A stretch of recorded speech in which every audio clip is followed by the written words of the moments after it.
दोस्तों, ओला electric mobility limited की बात करें तो स्टॉक के अंदर आज भी तेज़ी का वातावरण बना हुआ है। अब आप देख सकते हो कि जो ज़बरदस्त तेज़ी का वातावरण था उस पे थोड़ी सी तो ब्रेक लगी है, क्योंकि अब यहाँ पे प्रॉफिट बुकिंग भी शुरू हुई है, क्योंकि 50% से ऊपर की तेज़ी पिछले एक महीने में बन चुकी है स्टॉक के अंदर।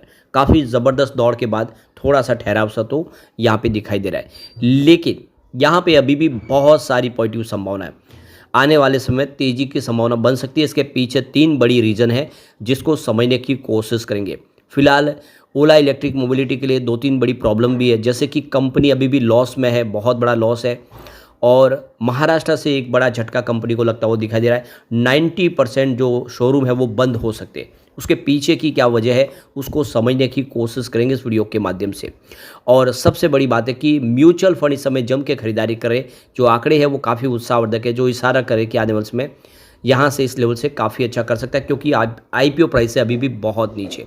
लेकिन फ्रेंड्स, उससे पहले अगर आप पहली बार हमारे चैनल पे आए तो चैनल को सब्सक्राइब कर दीजिए, एक बेल आइकॉन दबा दीजिए ताकि जब भी नया वीडियो बने पहला नोटिफिकेशन आपको मिले। वीडियो पसंद आए तो लाइक से ज़रूर कीजिए।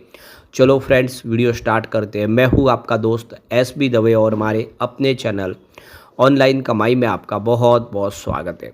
तो सबसे पहले ओला इलेक्ट्रिक मोबिलिटी के कारोबार की बात कर ले तो 63.06 पर इस समय स्टॉक आपको ट्रेड करता हुआ दिखाई देगा, जहाँ पे 1.78% की तेजी है। ये काफ़ी अच्छा करता हुआ आपको दिखाई देगा। वैसे शुरुआत आप देखें तो पॉजिटिव हुई थी 62 के आसपास और उसके बाद इंट्राडे में इसने 64 को भी क्रॉस किया, लेकिन आप देखें उसमें फिर हल्की सी गिरावट भी हुई है। यानी आज इंट्राडे में हमने 61 का लेवल भी देखा और 64 भी देखा, यानी दोनों तरफ का माहौल है। अब यहाँ पे जिसका जोर ज़्यादा हो जाएगा उस तरफ ये स्टॉक जाता हुआ दिखाई देगा। अगर बिकवाली बहुत ज़्यादा बढ़ गई, किसी ने भारी मात्रा में करोड़ों शेयर बेचने को निकाले, तो फिर यहाँ पे गिरावट हो सकती है। और दूसरी तरफ अगर आप ये पहलू देखें कि अगर कुछ बड़े फंड हाउस ने जम के खरीदारी शुरू की तो ये स्टॉक ऊपर जाएगा, क्योंकि अभी भी जो मार्केट एक्सपर्ट है स्टॉक को लेकर बहुत ज़्यादा बुलिश है। और रोज़ की तरह आज देखें तो वॉल्यूम के मामले में आज भी नंबर 1 पे है ओला इलेक्ट्रिक मोबिलिटी। इसका मतलब यह है कि बहुत भारी मात्रा में यहाँ पे बिकवाली भी हो रही है और ख़रीदारी भी हो रही है, करोड़ों शेयर का लेन देन हो रहा है। तो ऐसे में जिसका पलड़ा भारी होगा उसी तरफ स्टॉक जाएगा। दोनों तरफ का इस समय तो डायरेक्शन दिख रहा है। और इसके पीछे सबसे बड़ी वजह है कि यहाँ पे पिछले एक महीने में 52% की ज़बरदस्त जंप दिखाई है स्टॉक ने। तो लगातार दौड़ के बाद थोड़ी सी प्रॉफिट बुकिंग तो संभावना बनी जाती है, उसमें कोई बड़ी बात नहीं है। तो ये देखो कि ये जो बड़ी तेज़ी बनी ये हवा हवाई नहीं थी, इसके पीछे 2-3 बड़े रीज़न थे जिसकी वजह से ये तेज़ी बनी। तो सबसे बड़ा जो रीज़न है वो तो ये है कि सरकार ने पीएलआई स्कीम के तहत इसके जेन 3 स्कूटर के पोर्टफोलियो को ले लिया है। यानी जेन 3 में जितने मॉडल है उन सब के ऊपर सरकार की पीएलआई स्कीम का बेनिफिट मिलेगा। यानी 13 से लेकर 18% तक सब्सिडीज मिल जाएगी। आप देखें जो इनपुट कॉस्ट होगी उसके ऊपर, ये बड़ा एक बेनिफिट दिया सरकार ने, देख सकते हो कि ओला इलेक्ट्रिक मोबिलिटी को। इसके अलावा देखें तो कंपनी ने जो बड़ा फैसला किया है, कंपनी आप देख सकते हो कि 4680 भारत सेल्स बैटरी का मैन्युफैक्चरिंग करने जा रही है। बैटरी खुद बनाएगी अपनी। अभी तक जो इंपोर्ट बैटरी की जाती है उसकी वजह से क्या होता है, तो बैटरी की क्वालिटी अच्छी नहीं आती है और प्राइस भी बहुत ज़्यादा लगती है। अब तो कंपनी खुद अपनी बैटरी मैन्युफैक्चरिंग करने जा रही है। इसके अलावा जो सबसे बड़ी इस समय प्रॉब्लम है इलेक्ट्रिक व्हीकल के लिए वो है रियर अर्थ मेटल की।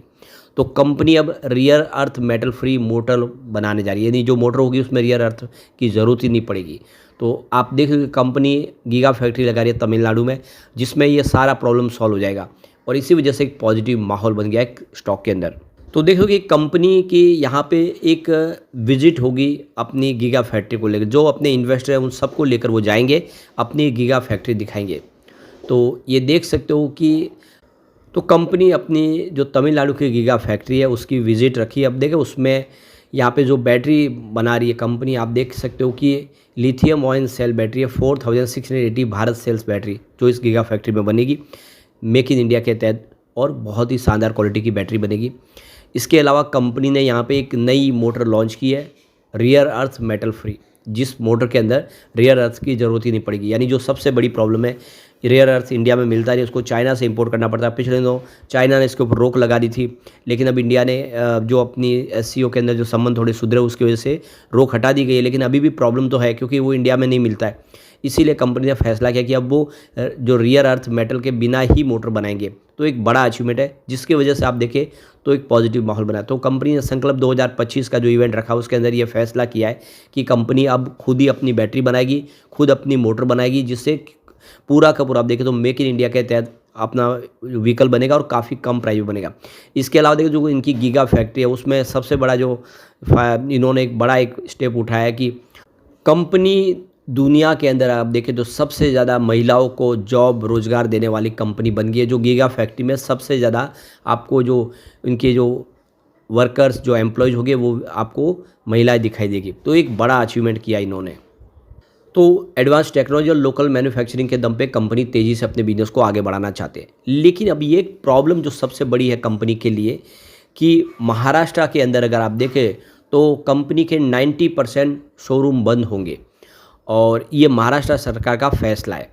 इसके पीछे जो सबसे बड़ी बात है कि आप देखें तो करीब 90% शोरूम इसलिए बंद होंगे क्योंकि टोटल 450 शोरूम है, इसमें समझे आप देखें 380 तक शोरूम बंद हो जाएंगे, क्योंकि यहाँ पे इनके पास वो डॉक्यूमेंट सारे नहीं है। जो आप देखें जो प्रमाण पत्र लेने चाहिए वो सारे उन्होंने नहीं लिए, तो लीगल डॉक्यूमेंट नहीं होने की वजह से महाराष्ट्र सरकार ने फैसला किया है कि ओला इलेक्ट्रिक के उन शोरूम को बंद किया जाए जिन्होंने अभी तक सारे के सारे फॉर्मेलिटी कंप्लीट नहीं की और वो शोरूम चला रहे। तो महाराष्ट्र बहुत महत्वपूर्ण है ओला इलेक्ट्रिक के लिए। आप देखें तो पिछले वित्त वर्ष में 2,12,000 यूनिट उन्होंने बेची है और आप देखें देश भर में टोटल इन्होंने 3,44,000 यूनिट बेची है। तो इसका मतलब ये कि दूसरे राज्यों के मुकाबले महाराष्ट्र में इनका सेल बहुत अच्छा है और अगर महाराष्ट्र का राज्य इनके हाथ से जाता है तो बड़ी प्रॉब्लम हो जाएगी। और इसी वजह से भी अगर आप देखें तो कंपनी को जल्द से जल्द कुछ बड़ा फैसला लेना होगा जिससे वो जो शोरूम है 90% बंद ना हो, और अगर ऐसा होगा तो कंपनी को आने वाले समय और ज़्यादा प्रॉब्लम झेलनी पड़ सकती है। अब यहाँ पे देखो कि ओला इलेक्ट्रिक ने यहाँ पे अपने बिजनेस को लेकर जो फैसले किए उसका फ़ायदा देखने को मिला है। अब जो लेटेस्ट म्यूचुअल फंड के आंकड़े निकल के आ रहे हैं वो क्या इशारा करें, तो देखिए अगस्त महीने के जो लेटेस्ट आंकड़े हमारे सामने आए जिसमें आप देख सकते हो कि एक म्यूचुअल फंड ने एंट्री की है नई, और यहाँ पे म्यूचुअल फंड जिसने सेल किया वो है जीरो, यानी किसी ने बिकवाली तो नहीं की, लेकिन म्यूचुअल फंड एक ने ही अगस्त महीने में एंट्री की है। ज़्यादा म्यूचुअल फंड है, लेकिन बहुत सारे म्यूचुअल फंड हैं जिन्होंने ऑलरेडी इसमें निवेश किया हुआ है।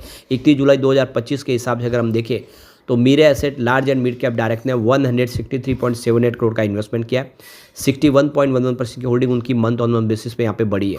Mirae Asset ELSS tax saver direct ने 121.85 करोड़ का इन्वेस्टमेंट किया है। 37.22% की होल्डिंग उनकी मंथ ऑन मंथ बेसिस पे बढ़ी है। इसके अलावा मीरे एसेट मिड कैप डायरेक्ट ने 96.96 करोड़ का इन्वेस्टमेंट किया, उनकी होल्डिंग भी 134% मंथ ऑन मंथ बेसिस पे बढ़ी है। और हिलियस फ्लेक्सी कैप डायरेक्ट ने 54.97 करोड़ का इन्वेस्टमेंट किया, उनकी holding 100% month on month basis पे बढ़ी है। Nippon India multi cap direct ने 47.20 करोड़ का इन्वेस्टमेंट किया, उनकी होल्डिंग में कोई बदलाव नहीं हुआ है। सुंदरम मिड कैप डायरेक्ट ने 42.14 करोड़ का इन्वेस्टमेंट किया, उनकी होल्डिंग में भी कोई बदलाव नहीं हुआ है। HDFC मल्टी कैप डायरेक्ट ने 41.31 करोड़ का निवेश किया, उनकी होल्डिंग में भी यहाँ पे बदलाव होता हुआ दिखाई नहीं देगा। उसके बाद HDFC transformation and logistic direct ने 24.37 करोड़ का इन्वेस्टमेंट किया, उनकी होल्डिंग में भी कोई बदलाव नहीं हुआ है। फिर Sundaram large and mid cap direct ने 23.39 करोड़ का निवेश किया है, यहाँ पे उनकी होल्डिंग में भी आपको कोई बदलाव होता हुआ नहीं दिखाई देगा। उसके बाद में Baroda BNB परिवास mid cap direct ने 20.66 करोड़ का इन्वेस्टमेंट किया, उनकी holding 56.25% month on month basis पे बढ़ी है। यानी एक भी ऐसा म्यूचुअल फंड जिन्होंने होल्डिंग घटाई हो, सब ने जम के खरीदारी की है। ये इशारा है कि आने वाले समय ओला इलेक्ट्रिक बेहतर कर सकता है। और सबसे बड़ी बात है अपनी IPO प्राइस से अभी भी काफ़ी नीचे। आप देख सकते हो कि ये 76 का इसका IPO और 157 का हाई, उस हिसाब से स्टॉक नीचे है। तो बिल्कुल यहाँ से उम्मीद है कि ये और आने वाले समय बेहतर कर सकता है। लेकिन फ्रेंड्स, कोई भी इन्वेस्टमेंट करने से पहले अपने फाइनेंशियल एडवाइजर से एडवाइस ले ले या अपना खुद का रिसर्च करें, क्योंकि मैंने वीडियो आपके एजुकेशनल पर्पज़ के लिए ही बनाया। वीडियो पसंद आए तो लाइक शेयर जरूर कीजिए और चैनल को सब्सक्राइब कर दीजिए। Thank you friends.